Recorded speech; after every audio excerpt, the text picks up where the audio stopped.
Buenos días, buenas tardes, buenas noches.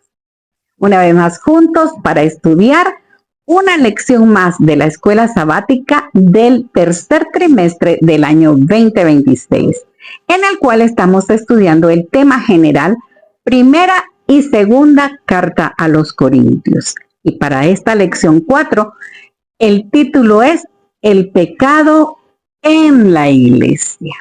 Recuerda suscribirte a mi canal. Déjame un like, comparte el video para que podamos cumplir el propósito de este trabajo de grabación.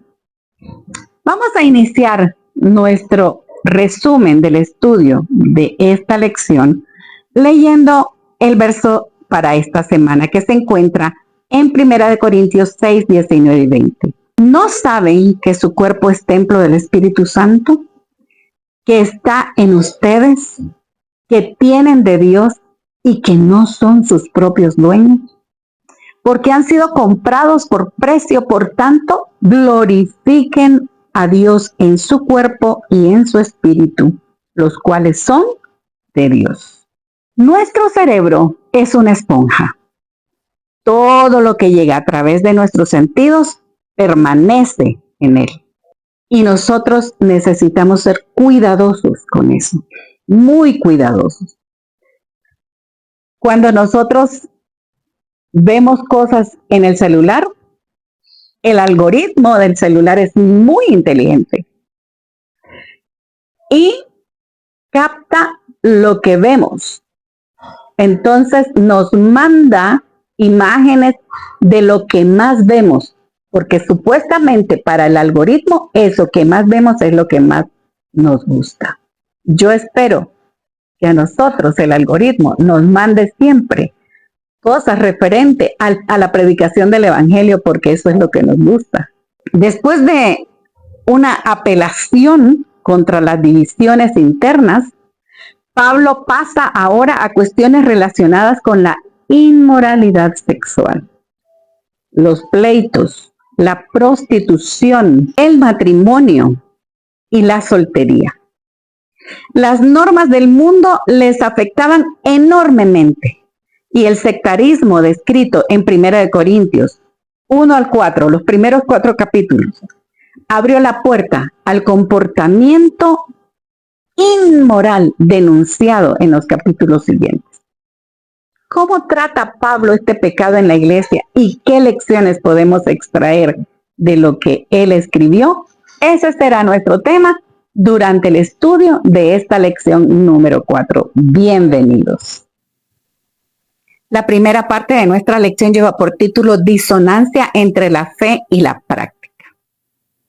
El Nuevo Testamento nos dice cómo debería de ser la iglesia, pero también nos dice cómo no debería de ser la iglesia. Y es que nosotros nos maravillamos, por ejemplo, ante la iglesia de Hechos, una iglesia trabajadora, evangelística, que no se detenía ante nada, que sufrió persecuciones y no la detuvo para seguir predicando. Pero las cartas de Pablo a los Corintios son un buen punto de partida para saber qué debemos y qué no debemos hacer en nuestras congregaciones. Esta lección está basada en 1 Corintios 5 y donde Pablo nos habla acerca de un caso de inmoralidad, un caso de una persona que convivía con la esposa de su papá, o sea, que era una relación incestuosa entre un hombre y su madrastra. Pero ¿saben qué era lo más triste? Y lo que provocó a Pablo una respuesta dura hacia este caso, es que los de Corinto se sentían orgullosos de tenerlo en la congregación. Que sentían que Pablo los iba a felicitar por lo misericordioso que eran. Se creían misericordiosos al mantenerlo en la congregación con ese pecado. Es muy triste cuando una iglesia no condena y no denuncia el pecado, pues condenan al pecador a seguir hundiéndose en la desobediencia y puede llegar a convertirse hasta en un rebelde en contra de Dios. La segunda parte de nuestra lección lleva por título Lidiando con escándalos. Y es que tratar temas relacionados con la sexualidad siempre es muy difícil. Nosotros en estas situaciones debemos de ser fieles a las escrituras y abordar ese tema con oración y con amor. Nunca debemos olvidar que nuestro objetivo es la restauración de nuestros hermanos. Pablo deja claro en 1 Corintios 5 que los escándalos sexuales requieren disciplina eclesiástica. Dice que el hombre incestuoso con el que estaban lidiando debía ser expulsado, debía ser juzgado, entregado a Satanás y quitado de entre ellos. Y a los miembros de la iglesia les aconsejó que no se asociaran con él, que ni siquiera comieran con esa persona. Pablo tenía sus razones para hablar de esa manera y dar esos consejos. Por ejemplo, quitado de entre ustedes, tal vez quiso decir que le aplicaran la disciplina eclesiástica, que ya no lo siguieran considerando un miembro fiel de la congregación. Entregado a Satanás. Esta expresión puede significar simplemente algo así como permitan que coseche el fruto de sus decisiones. No se asocien con él, ni aún coman. Y es que Pablo pensaba, todos somos susceptibles a las influencias que nos rodean y nosotros debemos de protegernos tanto como sea posible, especialmente cuando se trata de algo así. Y nosotros somos débiles en ese sentido. Huyamos de personas que andan practicando las cosas que son nuestras debilidades y que en lugar de ayudarnos a ser fieles a Dios, al contrario, nos pueden meter pensamientos de que no hay problema, Dios nos va a perdonar o Dios no lo toma en cuenta. No sé cuántas cosas podrían decirnos y caer. Mejor huyamos, mejor alejémonos de eso. Y luego Pablo dice, a fin de que el espíritu sea salvo. La disciplina eclesiástica alcanza su propósito cuando el feligrés que ha errado se reintegra a la comunidad eclesiástica. Cuando nosotros aplicamos la disciplina eclesiástica a un hermano que ha cometido un pecado públicamente, damos la oportunidad a que ese hermano se reconcilie con Dios y nos damos la oportunidad de rescatarlo, de reintegrarlo a la congregación. La tercera parte de nuestra lección lleva por título Protegiendo la identidad de la iglesia. Y está basada en 1 Corintios 5 y 6. Pablo nos enseña que los problemas entre hermanos se deben de solucionar entre hermanos.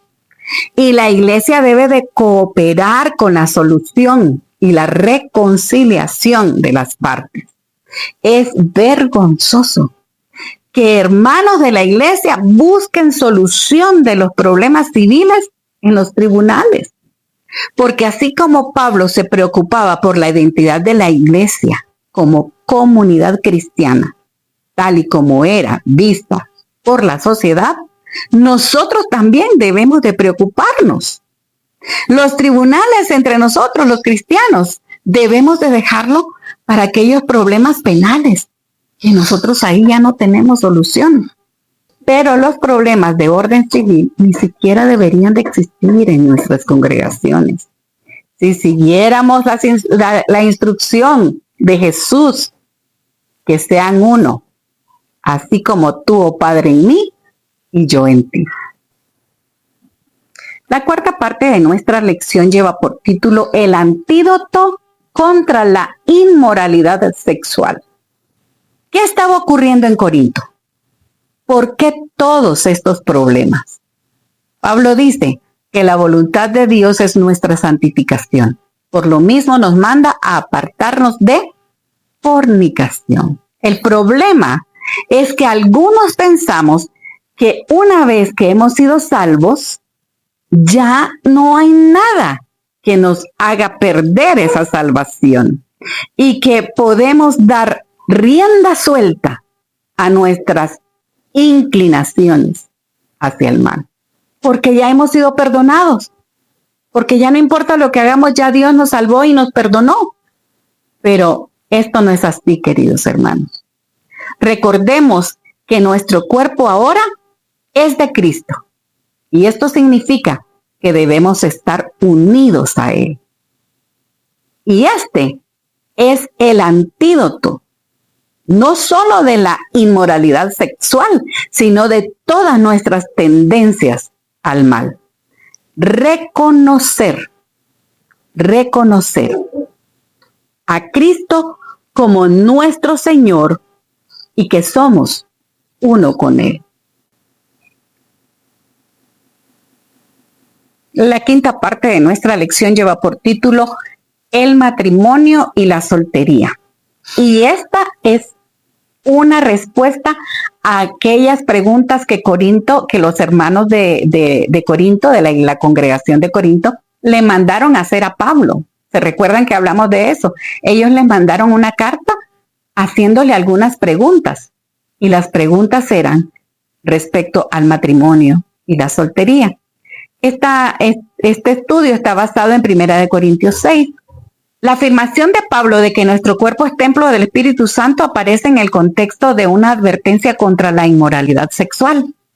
Ser templo del Espíritu Santo es la única forma de llevar una vida santa, y esto se logra solamente mediante la presencia del Espíritu Santo en nosotros.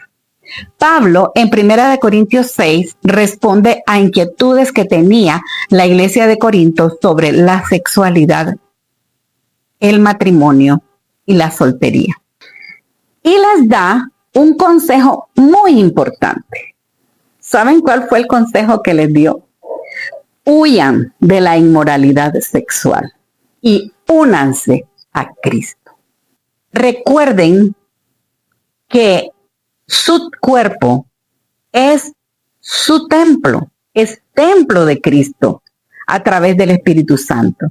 Cristo nos va a dar el poder para mantenernos lejos del peligro de la inmoralidad sexual. Pablo seguramente, cuando dio este consejo de huyan de la inmoralidad sexual, estaba pensando en José. ¿Se recuerdan cuando llegó a la casa de Potifar y la mujer lo acosaba y una vez lo quiso agarrar a la fuerza y José huyó de la casa? Así dice la palabra del Señor. José era un hombre lleno del Espíritu Santo y quería hacer lo correcto ante los ojos de Dios. La sexualidad es un privilegio que se debe de vivir en pareja, dentro del matrimonio. Si se vive extramaritalmente, estás destruyendo al templo de Dios, al templo de Cristo que es tu cuerpo. Y en 1 Corintios 3:17 dice que los que destruyen el templo del Espíritu Santo que es tu cuerpo, serán destruidos también. Curiosamente, la idolatría y la embriaguez figuran en el catálogo de pecados en 1 Corintios 5 y el capítulo 6, junto con la inmoralidad sexual. Como recuerda Pablo en 1 Corintios 17, las fiestas idolátricas solían caracterizarse por los excesos en materia de comida y bebida, lo que derivaba en inmoralidad sexual.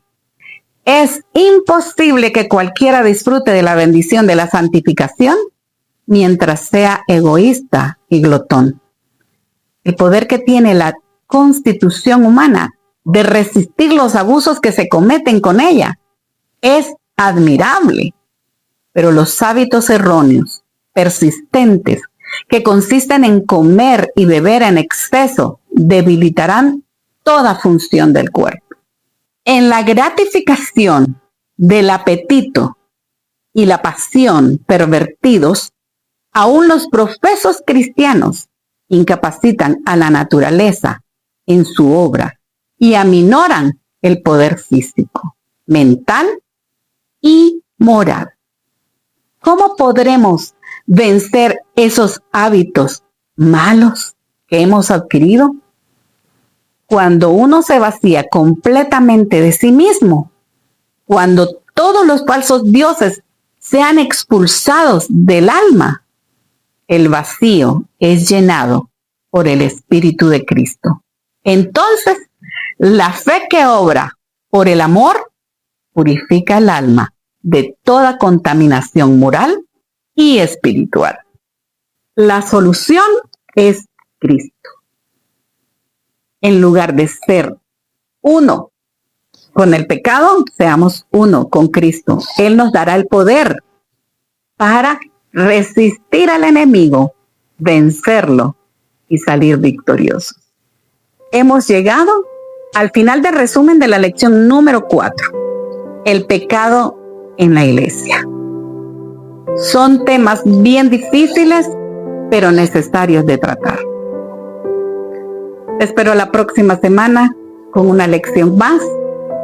Y mientras tanto, recuerda que Cristo dijo, vengo pronto. Y nosotros decimos, ven, Señor Jesús.